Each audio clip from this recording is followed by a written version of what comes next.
Welcome. I'm guessing you're here because you are probably experiencing some form of low back pain.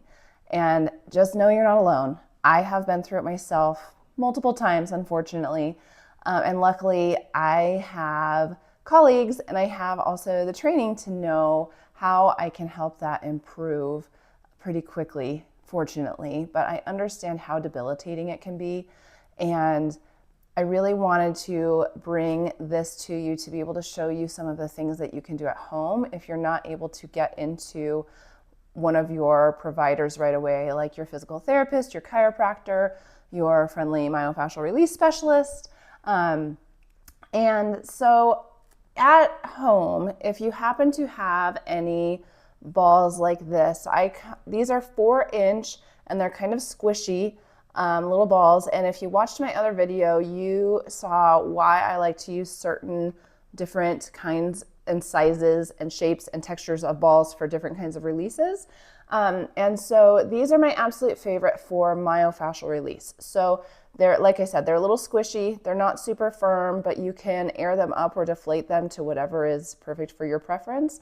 And today we're going to be looking at different places to release for low back pain. So low back pain is different for everyone. Everyone experiences it in their own unique way. And so I want you throughout this video to really concentrate on listening to your own body. You will hear me say that so many times. You are the only one that knows how you feel. So really listen to yourself, listen to your body. If something is hurting, but it feels like it's like that hurt so good, like therapeutic pain, great. Oftentimes we will feel a little bit of that as our body is releasing into the restriction. And then oftentimes it will, as it releases, that will soften and that therapeutic pain lessens. Now, if it is sharp, stabbing, just radiating, not good feeling pain, please stop. So listen to your body, let yourself feel into whatever is coming up as these releases are happening. And if you feel something in some other area of your body, that is your body's cue to say, hey, this is connected. So if we're releasing something like, say, in your psoas, in your abdomen, and all of a sudden you feel something in the other side on your glute, that's probably a really good place to go for your next release. So listen, listen, listen, and try to bring your awareness into your body. So many of us are outside of our bodies, especially if we've had pain for a long time. If we have chronic pain, our body is trying to accommodate to that so that we can get through our daily lives, and so that it's not constantly in our brain like, hey, I'm in pain all day long. And you might feel like it is, but a lot of times our body is trying to get away from that sensation as much as it can. So when we do these releases, try to feel, try to see what your body is trying to tell you. See where this is connected to where it might work best for your body, because everyone has different things that have happened to them in their lifetimes, which will change how the fascia is restricted or moving in certain ways. And so, like I said, if you're doing one of these releases, but you're like, oh, I really feel like there's tightness in this other area, or there's this pain that keeps coming up, or this warmth or this heat in this other area of my body, that is a really good sign that your body probably is saying, hey, you're doing a great release, but that might not be where I need the most release. So really try to think about listening to all of those little cues, and you can continue to finish the release that you're on. And then when you're done with that, then go to that place that your body was talking to you. Okay, one last thing before we get started. I am going to give you some links and, pretty much links to some other videos that have amazing, amazing descriptions of the anatomy, of different exercises that you can do when it comes to low back pain, and really get into the depths of the musculature and things like that. So when it comes to fascia, we're not trying to get necessarily on any specific muscle. We're trying to really listen to the body and see where your body needs the fascial release because the fascia goes throughout the entire body. So just know, if you are more interested in some exercises and some more in-depth description of the anatomy of the muscles that attach into the low back and could be causative factors in low back pain, other people have done that really, really well. And so I am going to link to that in the notes below. So let's get started.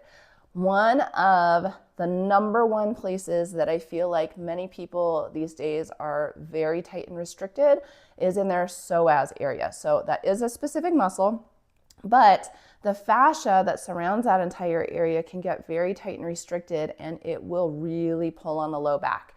If you ever have difficulty with prolonged standing, if you get up from sitting and you go to stand upright and you're like, oh, and your back really gets you, that area could very much be involved. So that is going to be the first release that I show because it is so important for low back pain. So even though it's a low back muscle and all the fascia and stuff is connected into the spine, the best way to access it is actually through the stomach, so through the abdominal area. You can literally put these balls anywhere from below your rib cage to above like the pubic bone area down here, anywhere in here. I wouldn't necessarily put it directly on the belly button. That's not going to feel good. Right in the very middle, we have a lot of blood vessels and things, and that can really give you like a really icky feeling if you're on that. So if you're feeling this like, ugh, this nausea or this ick, like that might not be the best place to be. So maybe avoid right directly along the midline, but anywhere out along here, you can put one of these balls. So I'm gonna bring my camera down a little bit so that you can see where I'm at down on the mat. So you can use one or two at the same time. Sometimes I like to use one because I feel like that helps me to really get into that particular area and I can bring my awareness really, really specifically into that spot. Sometimes I like to do two because it feels more even, it feels more balanced, and it just is more relaxing for me. So it's totally up to you. Again, listen to your body and see what feels good. Try them both, and then you'll know when one feels better to you. The other thing is, don't hesitate to move it. If you are on the ball, the premise of myofascial release is to hold for a prolonged period of time. So we usually like people to be laying in these areas for 3 to 5 minutes if possible. So if you're on a spot, but the whole time you're just going, oh man, that's just not it. It feels like I need to go up a little bit, down a little bit, to the side a little bit. Feel free to do that. And then just settle into that area for the more prolonged hold. So yeah, when you get down on the floor, your first position does not have to be where you stay the whole time. I really would prefer that you listen to your body and go wherever it says to go. So what we're gonna do is lay down on your stomach and then just kind of feel like before you start this, you can, maybe we'll lay on your back first. So kind of feel around and see if there's any spots that you're like, oh yeah, that's really tender. Now just know, this is also all of our intestines. So there's going to be possible gas bubbles. There might be some stool in there that's making its way through. So if you push on certain spots and it's like, oh, sharp pain, and then it kind of moves, usually that's a gas bubble. So don't worry as much about that. But yeah, just kind of poke around, and if you're like, oh, that just feels tight, that feels restricted, that is a really good place to start. If you don't feel anything, don't worry about it. Just start somewhere and then listen to your body and go with that. So on me, I found that right here is pretty tight and restricted. So that's where I'm going to start if I'm doing one ball. So I'm going to turn over, put the ball there, and then lay down. So you can't see the ball now because obviously my shirt and everything is down over it, but maybe I'll scoot back here a little bit so you can see better. So I am up in this position right now. That's okay, but that's not a very relaxing position. What we want to do when we're doing these releases for the fascial aspect of it is we really want to allow ourselves to relax into it, to soften over the ball, and just to let everything melt and open up. So I would prefer, like, you can have a pillow here, you can just lay on your hands. You can do just whatever feels comfortable to you. And so as you can see, I'm not moving at all because that spot on me, I'm like, oh yeah, that's a good spot. I can tell, I can feel the tenderness. I can feel as I'm settling down into it, I can feel the tightness. I can feel it kind of reaching in like down into my quad or the front of my leg. I can feel it kind of going deeper up towards my back. I can feel things in that area. And so that is a really good spot for me. So if I was going to do the full release, I would lay here for 3 to 5 minutes. Think about softening, melting, feel the sensations as I'm softening over the ball. Like right now, all of a sudden, I'm starting to get a sensation here. So that's telling me, okay, that might be somewhere to look at for my next release, or it just might be a place that this restriction is connected to that ends up feeling better in a minute or so as everything starts to let go. So again, listen to your body, see what that feels like. So if you were going to use 2 and do it on either side, you just kind of sneak it down in there, and now I'm up on 2 of them. Now that, to me, is a lot. Like I can feel a lot of pressure in there. And so if I lay down and I settle into it, I can tell that my body is going to be able to relax into it. But if that is not the case for you and one felt better, just take out the second one. But if you feel that and you're like, oh yeah, that feels really good to have pressure in on 2 spots and you can kind of feel that whole area opening, that is a great release for you. So that is how you do the psoas release. And like I said, it's not actually the psoas muscle necessarily, it's the fascia within that space that we're releasing. So it's connected into the intestines, into the other organs, all of the stuff that's in there. The fascia is connected into every single bit of it, all of our blood vessels, nerves that are in there. So just know you're going to feel different sensations throughout the release. There might be some little zips and zaps, some little nervy feelings. You might feel a pulsation come into the area. Oftentimes that's a really good sign. That's blood flow kind of returning into those tissues that have been so restricted for so long. But if it's a sensation that you're like, ugh, this just does not feel good, listen to your body, please. And either move a little bit, change the position of the ball, or just be done with that release and move off of it. The next one that we're going to do is, it's kind of obvious, right? If your back is hurting, put a ball on your back and see if it feels better. So back pain obviously can be anywhere up and down along the spine. Today we're specifically talking about low back pain.